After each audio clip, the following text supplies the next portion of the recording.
everyone, once again welcome to my Oet channel. Today I came with another one Oet role play card. So this is actually somewhat tricky questions.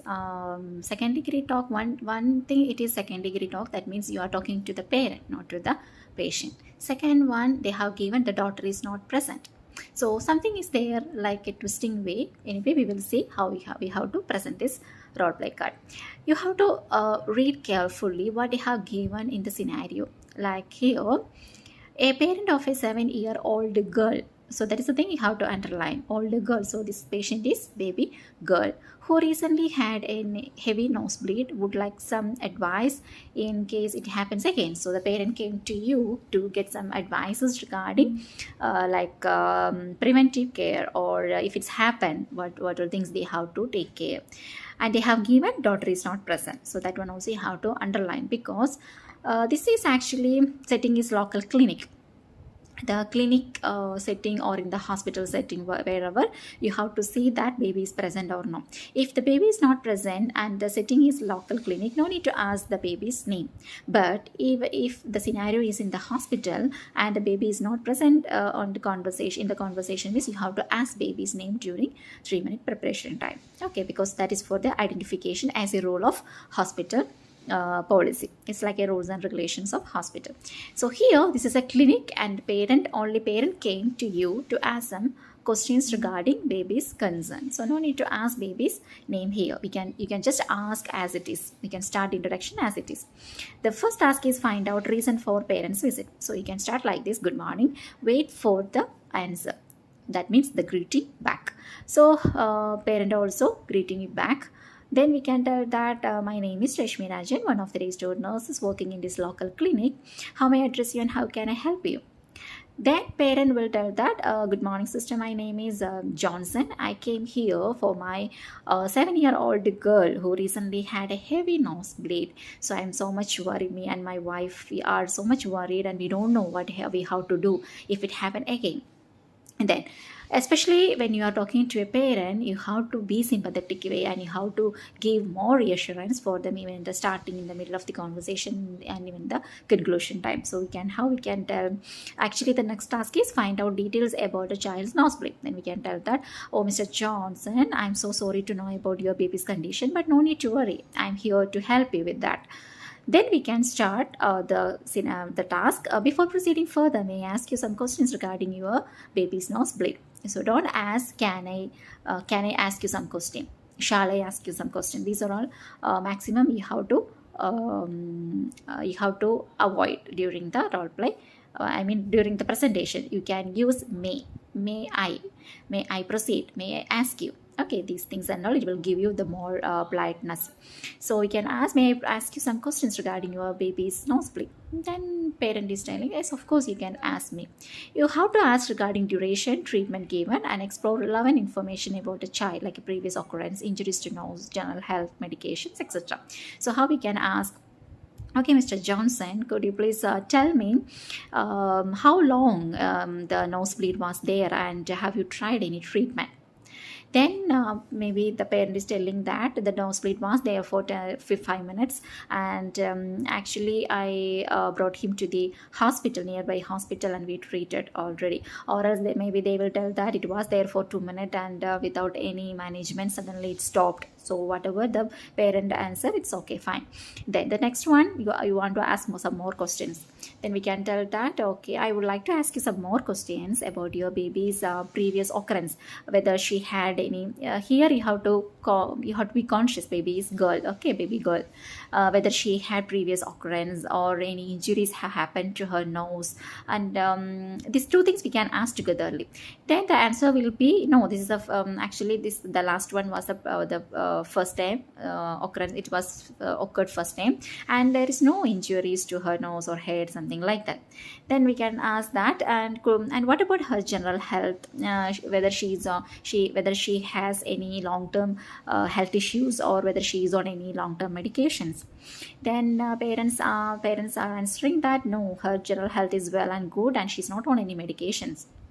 And then we can give thanks for the information. We can tell like this: okay, Mr. Johnson, thank you for your informations. Then the next task we can go warn against leaning back. That means we have to instruct. Now we are going to give some advices. When you are giving advices, you have to take care, because this is second degree talk. You are talking to someone else, not to the patient directly. So always think about your recommendation paragraph of letter, how you will write. It is essential for her, it is essential for, it is advisable for her, it is suggestive for her, it is important for her. So that sentence construction should come here, same like our letter recommendation paragraph. So it is easy for you to explain, and you maximum you can avoid how to, you need to, you should, these things and all we can avoid if you are using this type of connectives.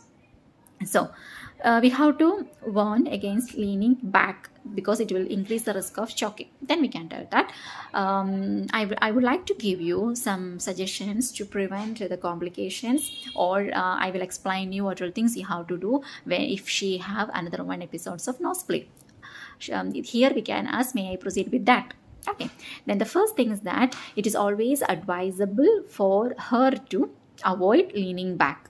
Don't tell that you should avoid leaning back, or you should not tell that you should not you should not keep the baby leaning back because there is a chance of choking. No, you can always tell like this: it is advisable for her to avoid leaning back when she has nosebleed, because it will increase the risk of choking or aspiration. So it will lead to some more complications. Are you getting my point? That's enough. Then the next task is advise method to stop nosebleed. Leaning forward, pinching above nostrils, apply ice pack. Then we can tell that Mr. Johnson, when she will have this nosebleed again, no need to become panic. You can ask her to lean forward. At the same time, you can pinch her nostrils, pinch above the nostrils, or else you can give ice pack over the nose. So over the nostrils. So this everything will it will make easy for her to stop the bleeding. So how does that sound? You can ask, because we have explained 2 or 3 recommendations. So as an answer, the parent may answer you, okay sister, I can do that. These are all simple methods, so I can try for that. Then we can tell that I am appreciating your willingness to follow my advice. The next task is explain when medical attention needed. Longer than 15 minutes and excessive blood loss, nosebleed following trauma, persistent nosebleeds. Give information about nosebleeds in children. It's common in 50% of children of 6 to 15 years, mostly by picking or blowing, nose too hard, dryness in nose, etc. So this, we have more topics to explain in the same task. So you can tell that, well, Mr. Johnson, I would like to tell you that whenever her nosebleed is longer than 15 minutes, or whether she has excessive blood loss, or where if she has any trauma followed by this nosebleed, if there is any persisting nosebleed in such scenarios, in such situations, please try to get her to the hospital as much as early as possible, because in these situations, what all things I advised earlier, it will not work out. So please try to get her hospital without any delay. So are you getting my point? Like that we can ask. Then the another information, and in addition, I would like to give you some more information regarding nosebleeds in children. May I explain you, or are you okay to hear about that? Like that we can ask. Then we can tell that actually these nosebleeds are common in 50% of children in the age of 6 to 15 years. Because mostly maybe they will blow their nose too hard, or maybe there will be extreme dryness in the nose, or sometimes the tiny blood vessels inside the nostrils will break and bleeding can occur. So these scenarios and all very common among this baby in this age group, and we can manage very easily with the recommendations what I explained to you before. So no need to worry about your baby's condition, but please take care of your baby if there is any injury and there is nosebleed, or if there is any excessive bleeding, as I informed you earlier. If something is suspicious that you could not manage, and if a baby is showing any other signs and symptoms, means of course she is in need of medical advice. So at that time you can get her back to the hospital, or else you can we can manage well this nosebleed at home. So is it clear for you? Like that we can ask. And our next task is suggest saline nasal spray. This is reduction in dryness, irritation and soreness. Then we can ask, do you have any concern? Then parent may ask you that so far now, is there any treatment, sister, to avoid or to prevent these nosebleeds and all? Then we can tell that your questions are very really reasonable, Mr. Johnson. I can see that you are more anxious about your baby, but no need to worry. We can suggest a saline nasal spray. Actually, this is over-the-counter medication which is available in medical pharmacy even without prescription, and it will be it will help your baby to relieve the dryness, irritation, or if there is any soreness. If the bleeding is because of this dryness or soreness means, of course, this nasal spray will help your baby. So you can get it from medical pharmacy even without prescription. So are you okay with that? Like that we can ask. So the parent is telling that, yes sister, it's fine, I can get it from medical pharmacy and I will use it for my baby. Then we can ask again, Mr. Johnson, I hope I have clarified all your doubts. I am reassuring you that if you follow all my advices, of course your baby your baby's nosebleed, if it's happened also, it can be prevented. And if you are using this nasal spray for her, of course we can prevent further nasal bleed also. Do you have any more concern to ask with me? Then parent is telling that, no sister, I don't have any other concern, thank you so much for your informations. Like that means we can wind up. Okay, Mr. Johnson, have a nice day. I'm once again reassuring you that nothing will happen for your baby.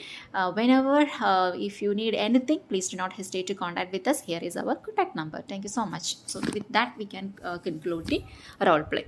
So here always when you are explaining the advices, take care, it is advisable for her, it is essential for her. Please try to do like this. So this is the advice, we are giving advice, but it should not be a demanding one. Okay, you should avoid, like that we could not tell. It is advisable for her to avoid. So this meaning is same, but one is demanding and one is in a polite manner. So you have to learn how to present the role play cards in a polite manner. Somebody's voice, we can say that somebody's voice, it will be hard as in nature, they could not change the modulation. If you are telling, no need to worry, this is different, no need to worry, this is different, but meaning and words are same. So the politeness, it is really very hard to make for someone, not for everyone, but for someone. For such students, I hope if you practice in such way, it will be easy. At least if you can use these words, it will give you the politeness. I mean, the way of politeness, your talk will be like a polite manner, even if your tone is not with the desired modulation. So I hope this role play presentation is useful for you. We will see with another one role play card very soon. Until then, bye, take care.